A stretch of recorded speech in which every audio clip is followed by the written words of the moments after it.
What's up, everyone? Welcome to today's video. Welcome to the Video Game Fight School channel. Thank you very much for tuning in.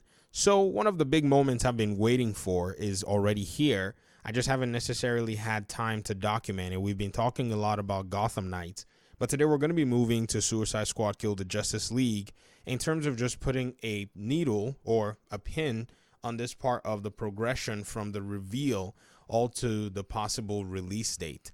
Now, the reason this is the case, and one of the reasons I've actually stayed very quiet about this game, is because Rocksteady has done the exact same thing. And Gotham Knights is on the horizon, so why not talk about that game, which is closer to the Bat family and closer in its release window, and then wait up for the Suicide Squad game, which, even if it is a game that is set in the Arkhamverse, we're still not necessarily sure when it's going to be coming out.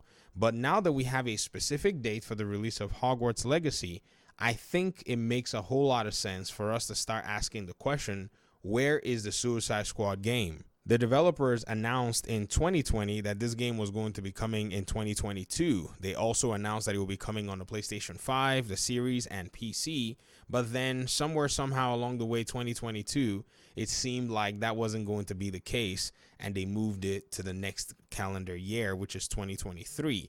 But they only mentioned a season in 2023, which was spring, and we haven't necessarily gotten some kind of a confirmation as to what date this is going to be. And even though they've moved it to spring, I think it was probably deliberate to be able to allow these other games who were probably on the forefront for release to come out before they actually bring out their own game, because I don't think Rocksteady is in a position where they're dealing with the same issues that, say, Hogwarts Legacy and Gotham Knights have been dealing with.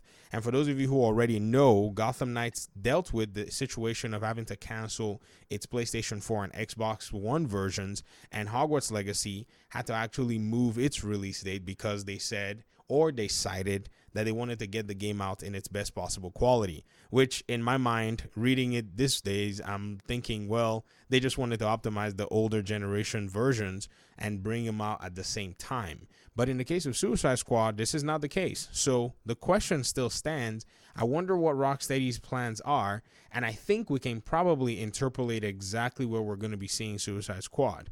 Now, this is an interesting conundrum because we do have some opportunities after October where Gotham Knights is going to get, say, probably an entire month of publicity after its release, and then now you find out that we're somewhere in November going close to December, and then we start to see Hogwarts Legacy ramp up its own marketing and its own exposure pending the release date for February of 2023. And I think after that, you're going to start to get some more news for Suicide Squad if it is still scheduled or slated for the spring of 2023. Now, here's the kicker. Spring of 2023 actually officially ends in June. In fact, specifically, it ends on June 21st, Wednesday. And 2023, June 21st is still a very long time. It is essentially almost an entire year, give or take. Let's just call it about 10 months. So this is a very long time to wait for the release date of the Suicide Squad game. And so any time from, say, in my mind, March all the way through June, that's probably the safest window that we can actually start calculating from. We can probably maybe try to interpolate, how maybe Rocksteady has released other video games, but it appears that in today's day and age, things are probably going to be very different, or maybe they will stem close to previous release dates of some of their more iconic games. In the case of, say, Gotham Knights, Warner Brothers Games Montreal was fortunate enough to be able to pick the 25th of October, which is actually the same date that they released Arkham Origins. So who knows? Maybe Suicide Squad Kill the Justice League will get a June release date, which is actually around the same time that they actually released Batman Arkham Knight. And for those of you who may be wondering when Arkham Knight was released, it was released June 23rd, 2015. And even though the spring is ending, say, specifically a day or two before that date, it doesn't necessarily make any difference. I mean, the only thing is, June 21st is the last day, officially anyways, in this hemisphere, the northern hemisphere of spring.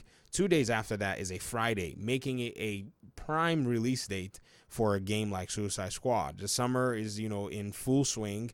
There's going to be maybe some kind of a game reveal. We're probably going to be getting, say, E3 or some of the game events going on. Maybe there might not be E3. Honestly, I don't really care anyways if there's E3 or not. A lot of these video games seem to be able to showcase a lot more in a shorter period of time without having to do a big event. They could just have Jeff Keighley come out here and just bust out titles and trailers all day long, and it would inform us more than just waiting multiple days to see some kind of a showcase here and there. So this window seems very realistic to me, and it gives the other games a lot of time to permeate the market and serve their audiences. And even a game like Hogwarts Legacy seems to have a very huge audience and would probably enjoy months and months of attention as well, just like Gotham Knights is. But so far so good. These are some of my thoughts and my predictions surrounding the Suicide Squad game in terms of its release date. The release date nonetheless might be pushed even forward and a little earlier if the game is ready to go and if there are not necessarily too many competitors. Like say if June next year has a lot of competition going with it, then we'll probably be seeing something like that. But it seems right now that the Suicide Squad may seem like a better suited game to come out at that time to give room for other games that are supposed to be coming out Q1 and Q2, and then eventually it does its own thing at the end of that cycle.